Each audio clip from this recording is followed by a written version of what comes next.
Hello दोस्तों, इस lecture में हम लोग बात करेंगे ओम्स लॉ की। ठीक है, ओम्स लॉ क्या है। ठीक, तो बात करेंगे ओम्स लॉ की। आप गहराई से इसको समझिएगा।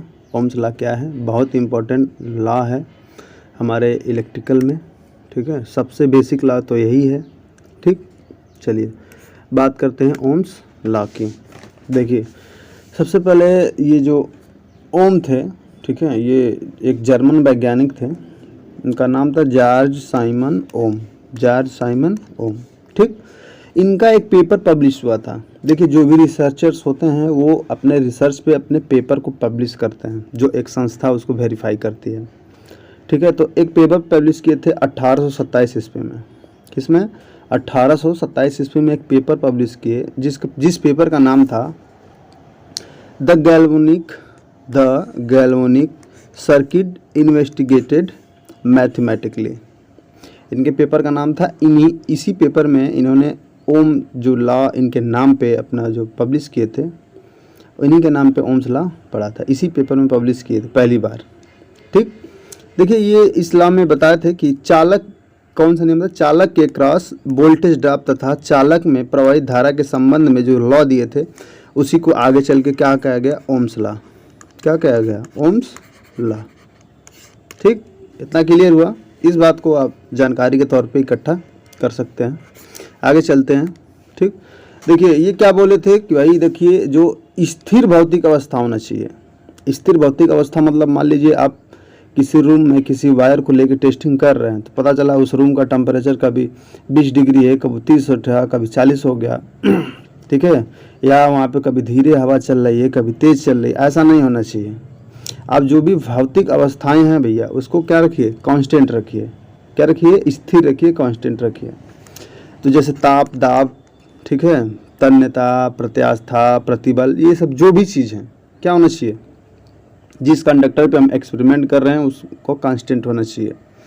पर किसी चालक में प्रवाहित वैद्युत धारा, चालक के सिरों पर लगाए गए पोटेंशियल डिफरेंस विभवांतर जिसको बोलते हैं, के समानुपाती होता है। मतलब मान लीजिए एक हमारे पास प्रतिरोध है R। क्या है? एक प्रतिरोध है R। इसके क्रॉस वोल्टेज को हम क्या किए? इस्टेब्लिश किए, पोटेंशियल डिफरेंस लगाए। तो देखिए, इससे करंट फ्लो हो गया। इस सर्किट में क्या फ्लो हो गया? करंट फ्लो हो गया। I नाम का ये करंट फ्लो हो रहा है। ठीक, यहाँ से निकल रहा है, इधर फिर एंट्री कर रहा है। और जो प्रतिरोध है, इसके क्रॉस जो वोल्टेज ड्रॉप है, स्मॉल v से डिनोट किए। देखिए, इस बात को बारीकी से समझिएगा। इसमें देखिए दिक्कत क्या होता है ना, कि बच्चे को समझ में नहीं आ रहा है कि v प्रोपोर्शनल टू I लिखने का क्या मतलब है, I प्रोपोर्शनल टू v लिखने का मतलब क्या है। ये दोनों में बहुत एक माइनर डिफरेंस है, जिसको केयर करना बहुत ज़रूरी है। ठीक है, जिसको केयर करना बहुत ज़रूरी है।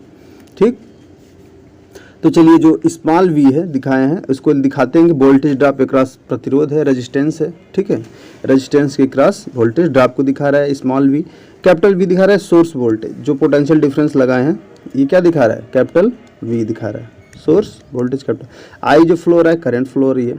तो देखिए, ओम्स के नियम से हम क्या लिख सकते हैं? इसमें दो चीज़ लिख सकते हैं। देखिए, इस वोल्टेज लगाने से, एक बैटरी लगाने से, जो बैटरी मान लीजिए जो भी जितनी वोल्ट की हो, बैटरी को लगाने से करंट फ्लो हुआ। बैटरी के लगाने से क्या फ्लो हुआ? करंट फ्लो हुआ। तो हम लिखेंगे I प्रोपोर्शनल टू V। क्या लिखेंगे? I proportional to V। मान लीजिए अगर बैटरी 2 वोल्ट का था, अब बैटरी को 5 वोल्ट का लगा देंगे, तो करंट भी क्या हो जाएगा? 5 वोल्ट के अकॉर्डिंग ही फ्लो होगा।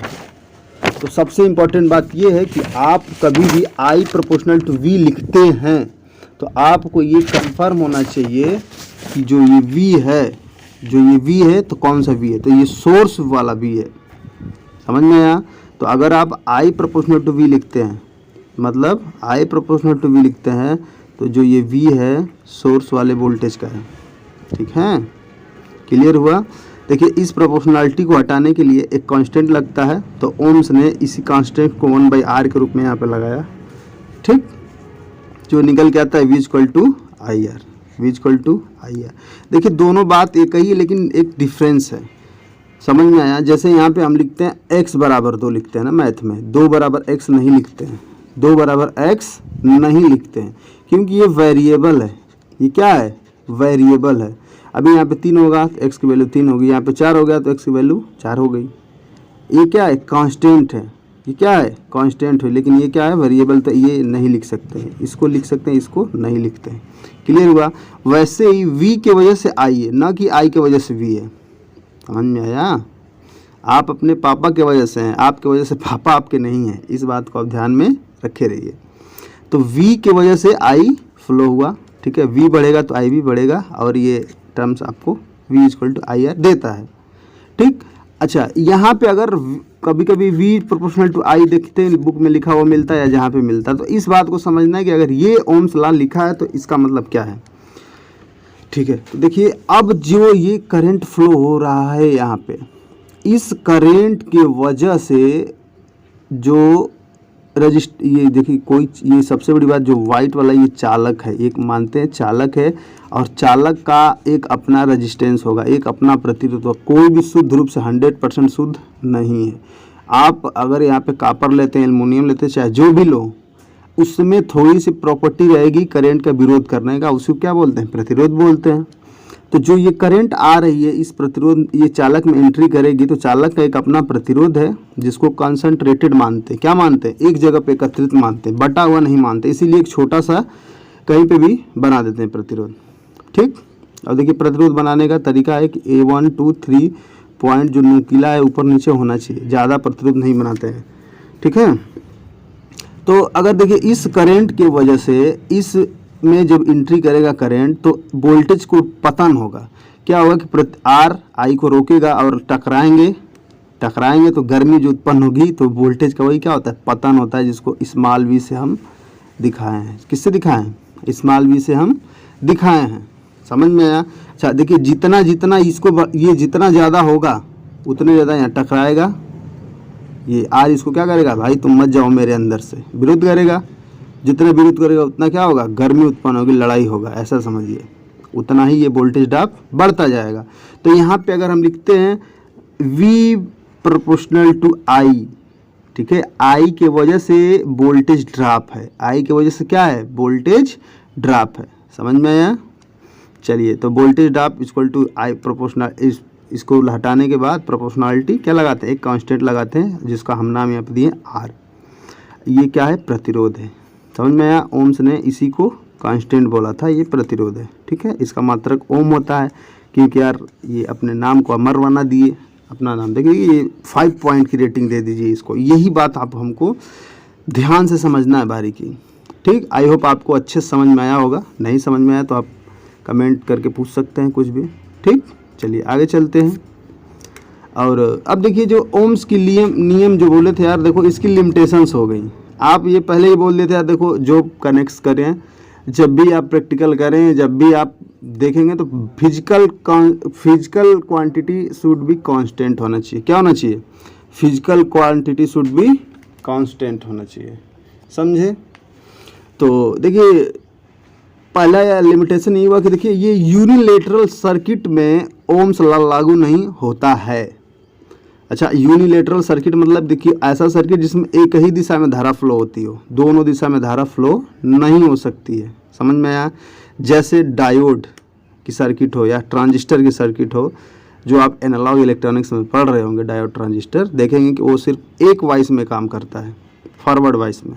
ठीक, समझ रहे हैं।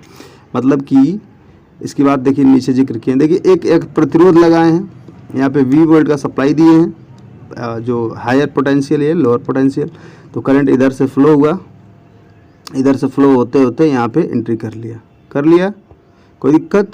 चलिए, अब इसी वोल्टेज को अगर इधर से भी इसको थोड़ा सा पलट देते हैं, तो फिर भी अब करंट इधर से इसमें फ्लो हो जाएगा। ठीक है, करंट क्या होगा, फ्लो हो जाएगा। इसको बोलते हैं बाईलेटरल सर्किट। क्या बोलते हैं, बाईलेटरल सर्किट।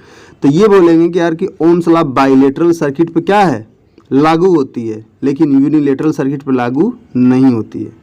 समझ में आया।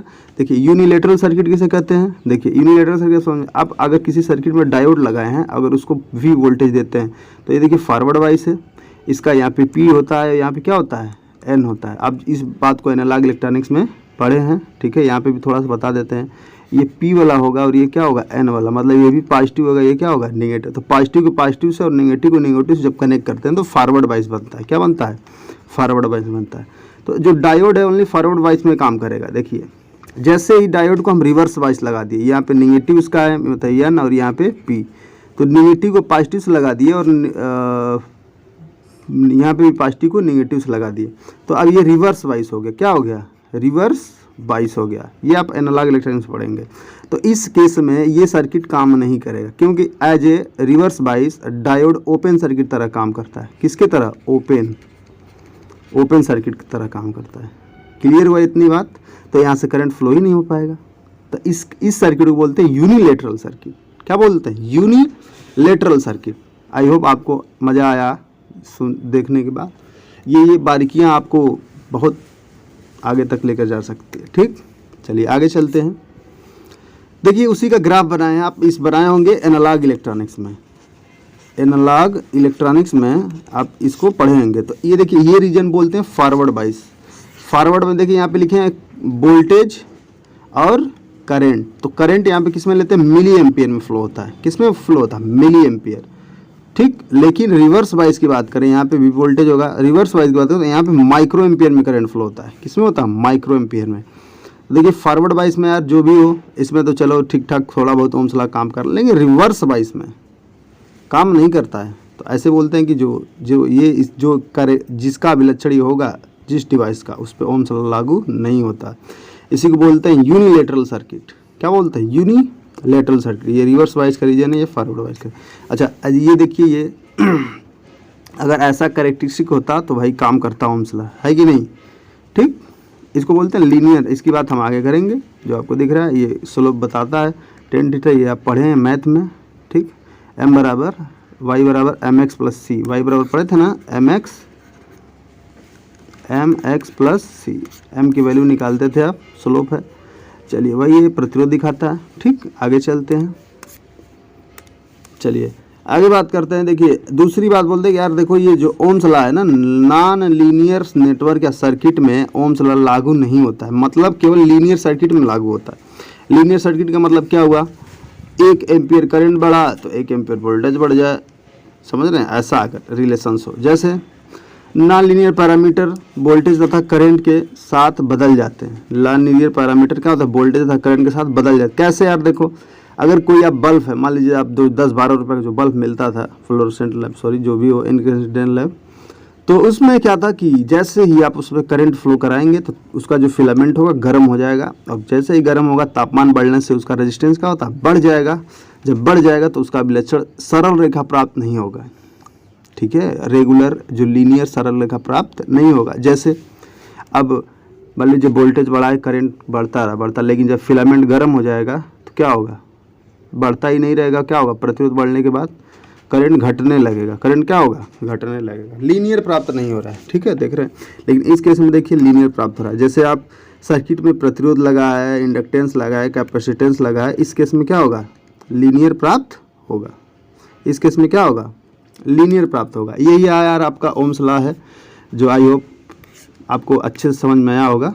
ठीक है, जो भी क्वेरी हो आप कमेंट में पूछ सकते हैं। ठीक, धन्यवाद। अगले लेक्चर में फिर मिलते हैं। ठीक है।